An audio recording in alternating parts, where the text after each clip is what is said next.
right, well, let's get a quick one with our data dude. This is Mike Peckner, a good friend of mine and an invaluable member of the team. His call sign is really one of the coolest for Silicon Valley, probably the coolest. It's NE6RD, nerd. And Mikey, as we call him affectionately, has made an incredible difference to the team's performance and the amount of information we get. And a lot of it's really mission critical information.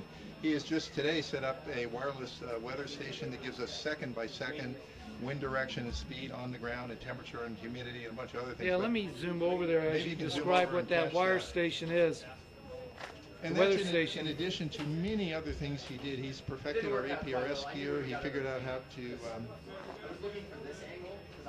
yeah, keep going. I'm looking at the weather. He figured out how to interface these pulse oximeters into their proprietary ones that were dirt cheap, and the reason they were dirt cheap is no one could figure out what to do with them. He and Scott at Argent Data figured out how to decode these things, and instead of costing a couple $100, they were $20 a piece, and now we get pulse oximetry, pulse rate, altitude, course speed, all that stuff from GPS. It's uploaded to APRS. Mikey has figured out how to do KML files. He's also working on stuff in the secret mountain laboratory that's far beyond anything you see here, including what we call a Dick Tracy wrist radio, which will be a data screen. So it'll give the jumpers real-time data from the drop zone, which would just be invaluable for setting up landings in gusty wind conditions. We couldn't do it without him. He's a modest guy, so I'm doing all the bragging for him. Thank you. Hi. Okay, and we have Bernard. Bernard, what's your call? What is it?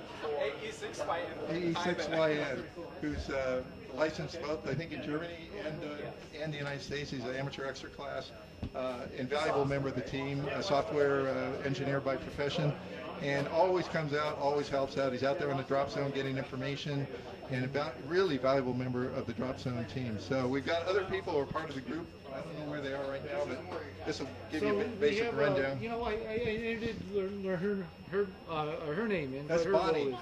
Bonnie, okay. I don't think is a ham radio operator yet, but she's coming out and helping out, and it's just great to have her here out on the drop. Well, she's working on the cameras as well. She's a mechanic and a technician and background crew and everything else out here. Now here you can see this is Rob's basically DC to daylight radio setup, and we've got you know, the ability to go from 160 meters all the way up to I think 1.2 gigs or something like that, and all in one package. So I guess that's about it. We're going to do some more jumps. The weather's really good. The conditions are perfect, and get up there and get some more air and have some more fun. Thank you. Okay, thanks, Mark.